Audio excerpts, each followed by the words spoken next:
Energy ज्यावेळेला हाय आहे, दिवसातले असे सगळे पॉईंट्स, अशा सगळ्या वेळा ज्यावेळेला तुमची एनर्जी हाय लेवलला असते त्यावेळेला तुमची महत्त्वाची आणि कठीण वाटणारी कामं करून घ्या. ज्यावेळेला एनर्जी तुमची डाऊन असते त्यावेळेला तुम्ही अशी कामं करून घ्या जी कदाचित महत्त्वाची असतील पण तिथे जास्त डोकं लावायची गरज नाही आहे किंवा जे फार हार्ड नाही आहे, जे तुमचं रेग्युलरवालं काम आहे ते.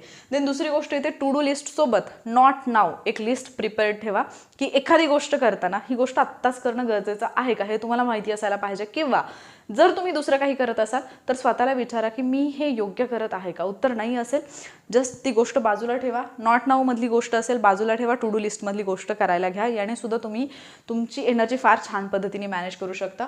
तिसरी गोष्ट, कंटाळा येतो हे स्वीकारा आणि त्या कंटाळवाणेपणाला काहीतरी क्रिएटिव्ह गोष्टीमध्ये तुम्ही हे करा, कन्वर्ट करा. तुमच्या ब्रेनला थोडासा रेस्ट घेण्याचा वेळ द्या. ठीक आहे. याच्यासोबतच मग तुम्ही दुसरी गोष्ट काय करू शकता की म्हणजे तुमची हॉबी जपणं जे मी सांगितलं तर तेही तुम्ही करू शकता. तुमच्या ब्रेनला रिफ्रेशिंग गोष्टी ज्या आहेत त्या देणं गरजेचं आहे आणि याच्यासाठी मग तुम्ही हेल्दी खाणं गरजेचं आहे, थोडंफार एक्सरसाइज गरजेची आहे, हायड्रेशन महत्त्वाचं आहे. सो जास्तीत जास्त पाणी प्या.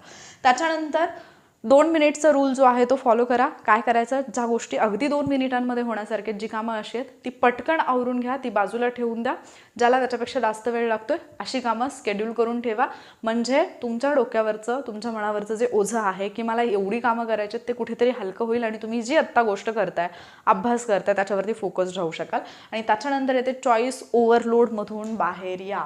चॉईस ओव्हरलोडमधून बाहेर या. नको त्या गोष्टी सिलेक्ट करण्यामध्ये, नको त्या गोष्टींमध्ये, ती डिसिजन घेण्यामध्ये स्वतःचा ब्रेन, मेंदू, त्याची पॉवर, त्याची एनर्जी वाया घालवू नका. जे इम्पॉर्टंट आहे त्याच्यासाठी ती एनर्जी सेव्ह करून ठेवा.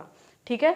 सो मला आशा आहे की हा व्हिडिओ तुम्हाला हेल्प करेल एनर्जी मॅनेजमेंटसाठी. आणि आता तुम्हाला कळलं असेल की टाईम मॅनेजमेंटपेक्षा एनर्जी मॅनेजमेंट हे जास्त इम्पॉर्टंट आहे जर लाईफमध्ये सक्सेस मिळवायचा असेल तर. आता याच्यावरती तुमचं मत काय आहे, याच्यातली कुठली गोष्ट आहे जी तुम्ही ऑलरेडी फॉलो करताय आणि कुठली गोष्ट आहे जी तुम्ही आजपासून लगेच फॉलो करायला सुरुवात करणार आहात, हे मला कमेंट करून सांगायला विसरू नका. असेच व्हिडिओज पाहण्यासाठी आपल्या चॅनलला सबस्क्राईब नक्की करा. हा वाला व्हिडिओ तुम्हाला हेल्पफुल वाटला असेल तर लाईक आणि शेअर नक्की करा. आणि